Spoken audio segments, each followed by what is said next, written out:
Have you ever wondered why, despite thousands of years of philosophy, religion, and progress, human beings still struggle with the same flaws? Why do greed, power, and desire continue to shape our lives, our politics, our economies, and even our relationships? From ancient empires to modern corporations, from kings and tyrants to everyday human behavior, there seems to be a dark current running through us all. A side of human nature that we try to hide, but can never fully escape. Today, we're diving deep into the dark side of human nature. Why we struggle with greed, power, and desire, how these forces shaped civilizations, and whether we can ever truly rise above them. Chapter 1. What do we mean by human nature? Before we explore the darker side, let's first define what human nature actually is. Philosophers, scientists, and historians have debated this for centuries. Is human nature inherently good, as Jean-Jacques Rousseau believed? Or inherently selfish, as Thomas Hobbes argued in Leviathan, when he said that without society, life would be nasty, brutish, and short? At its core, human nature refers to the fundamental qualities and instincts that drive us all. Our survival instincts, our desires, our need for social bonds, and our pursuit of meaning.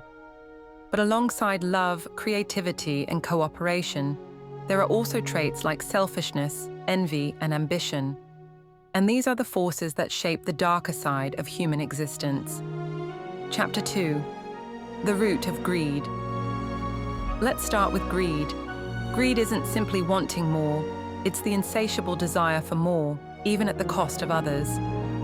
From the hoarding of wealth to the pursuit of endless material possessions, greed is one of the oldest human flaws.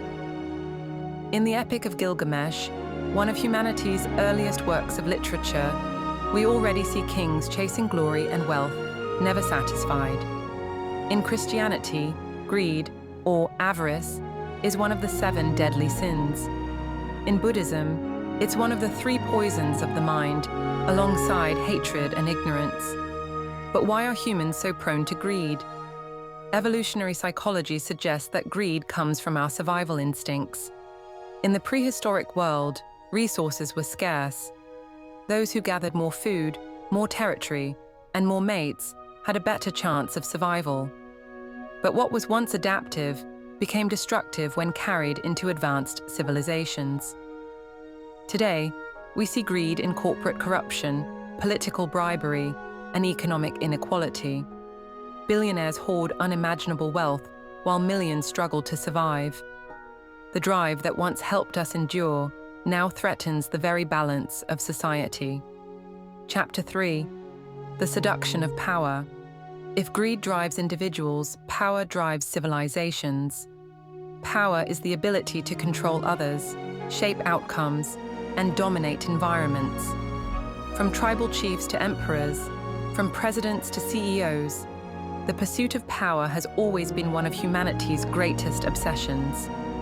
Philosopher Friedrich Nietzsche described the will to power as a fundamental human drive, not just for survival or reproduction, but to assert and expand one's influence.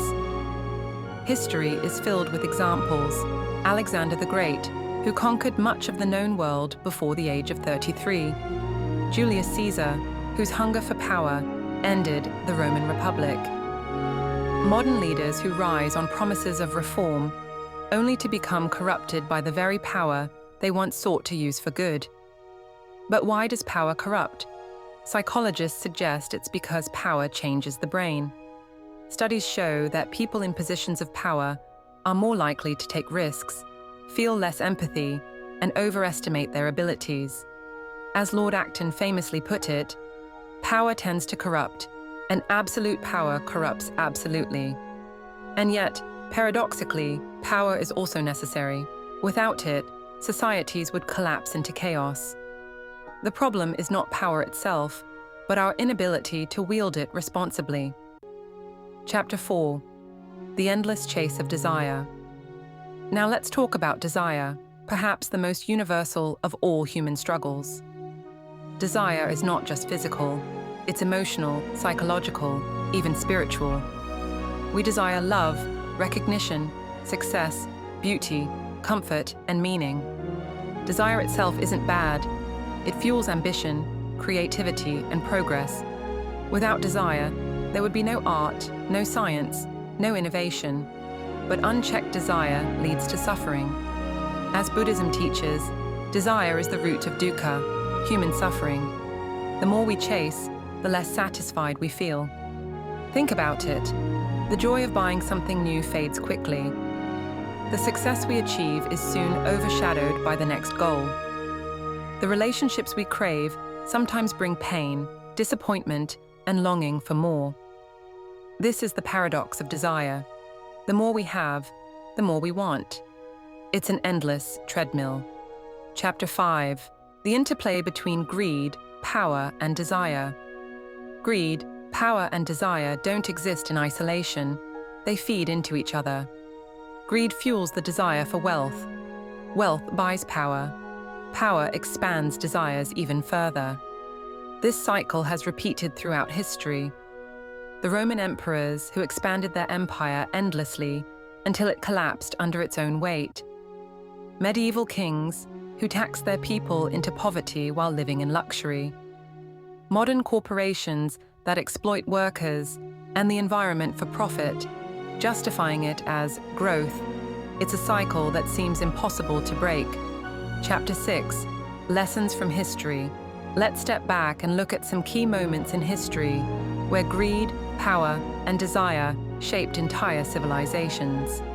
The fall of Rome, corruption, political greed, and power struggles weakened one of the greatest empires in history. The Crusades, sold as holy wars, but often fueled by desire for land, wealth, and glory. The age of colonialism, European powers spread across the globe, driven by greed for resources and the desire for dominance.